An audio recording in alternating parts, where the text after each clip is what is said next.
Top quality और consistent performance के लिए सिर्फ सिल्वर पंप्स, नाम याद रखना। यूक्रेन जंग को लेकर एक बड़ी खबर आ रही है। यूक्रेन को मिल सकती है पेट्रियट मिसाइल। ट्रंप ने कहा है कि इस पर विचार किया जा रहा है। यूक्रेन को पेट्रियट मिसाइल दी जा सकती है।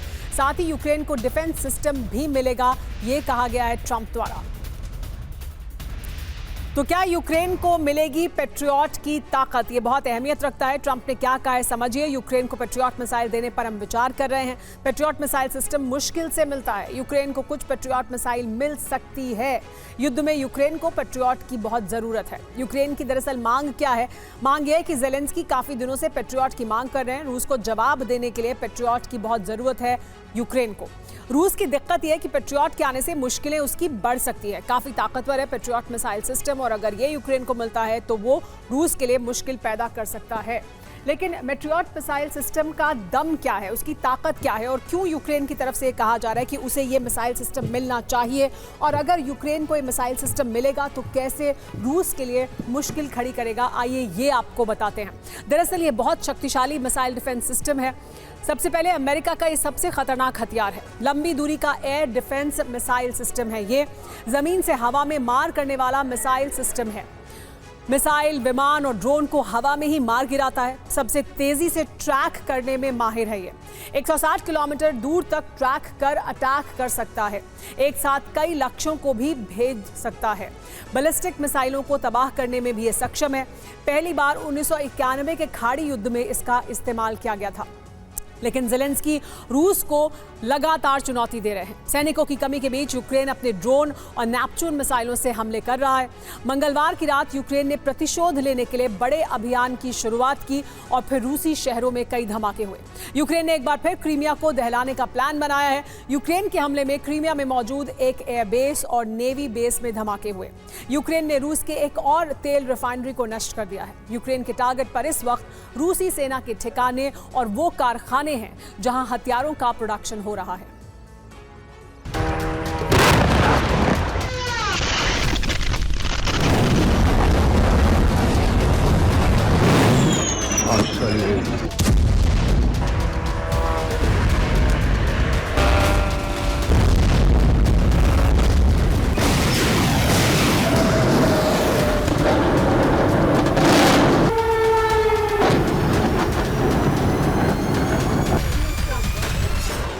रूस के हमलों का मुंह तोड़ जवाब देने की एक और कोशिश हुई है। यूक्रेन ने अपने ड्रोन और नेपच्यून मिसाइल की मदद से रूसी एयर डिफेंस को नाकाम किया और कई बड़े ठिकानों को टारगेट करने में कामयाब हुआ। यूक्रेन ने एक साथ कई ठिकानों पर हमला किया, लेकिन पुतिन से इंतकाम के लिए फिर क्रीमिया प्राइम टारगेट बना है, जहां 2 बड़े ठिकानों पर हमले हुए। क्रीमिया की बेहद सख्त सुरक्षा को भेदने के लिए यूक्रेनी ड्रोन ने बेहद कम ऊंचाई पर उड़ान भरी और फिर क्रीमिया में जोरदार धमाके हुए।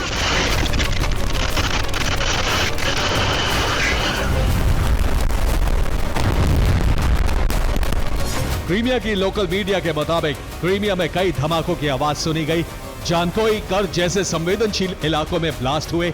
यूक्रेन के कई ड्रोन को हवा में नष्ट किया गया।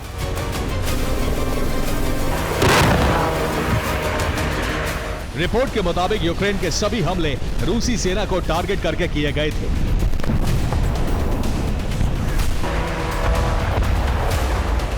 रूसी सेना के ठिकानों के अलावा सेना को हथियार सप्लाई करने वाले कारखाने भी यूक्रेन के निशाने पर थे।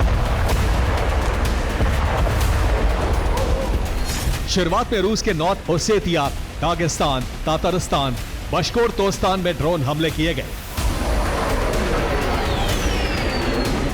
इसके बाद क्रीमिया पर मिसाइल और ड्रोन से हमले किए गए। क्रीमिया में एयर डिफेंस ने यूक्रेन के शुरुआती हमलों को नाकाम कर दिया। क्रीमिया में यूक्रेन के 27 ड्रोन नष्ट हो गए। 3 नेपच्यून मिसाइलों को गिराया गया, लेकिन क्रीमिया में दूसरे चरण का हमला कामयाब रहा।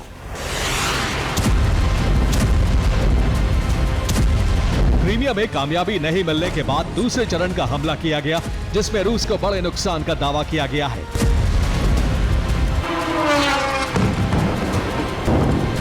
रिपोर्ट के मुताबिक क्रीमिया में रूस के एक एयरबेस और नेवल बेस को निशाना बनाया गया। दोनों जगह तबाही हुई है। यूक्रेन का पहला हमला जानकोई एयरबेस पर किया गया। स्थानीय लोगों के मुताबिक एयरबेस के करीब कई धमाकों की आवाज सुनी गई। रूस को हमलों में कितना नुकसान हुआ है इसकी सही जानकारी सामने नहीं आई है, लेकिन क्रीमिया में मौजूद नौसेना के एक बेस पर बड़ी तबाही मची है।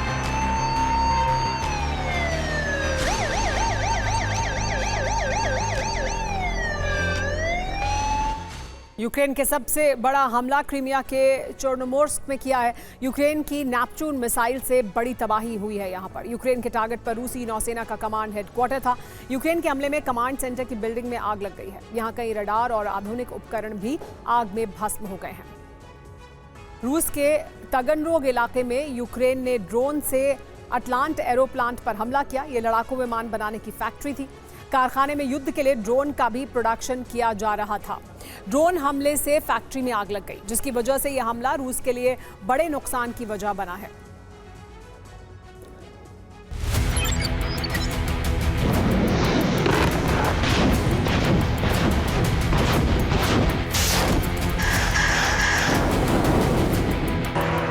क्रीमिया में समुद्र किनारे रूसी सेना के नेवल बेस की तस्वीरें सामने आई हैं। इस वीडियो से दावा किया जा रहा है कि नेपच्यून मिसाइल के धमाके में कमांड हेडक्वार्टर की पूरी इमारत नष्ट हो गई और नौसेना के अहम दस्तावेज जल गए।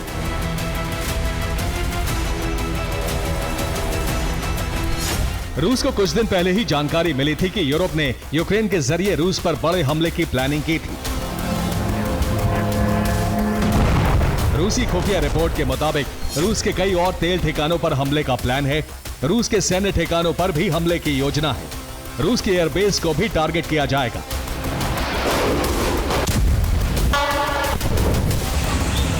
अब क्रीमिया में सैन्य बेस और नेवल बेस पर हमले से यह साबित हो गया है कि रूस की खुफिया रिपोर्ट सही थी।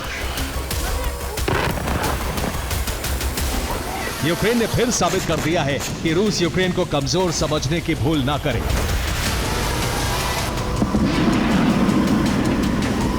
यूक्रेन के तमाम मददगारों ने भी साबित कर दिया है कि यूक्रेन अभी सिर्फ मुकाबला करने में ही नहीं बल्कि नुकसान पहुंचाने में भी सक्षम है। रोस्तोव पर फिर ताबड़तोड़ हमला किया गया है। रोस्तोव में 35 से अधिक यूक्रेनी ड्रोन गिराए गए। ड्रोन का मलबा गिरने से कई इमारतों में आग लग गई।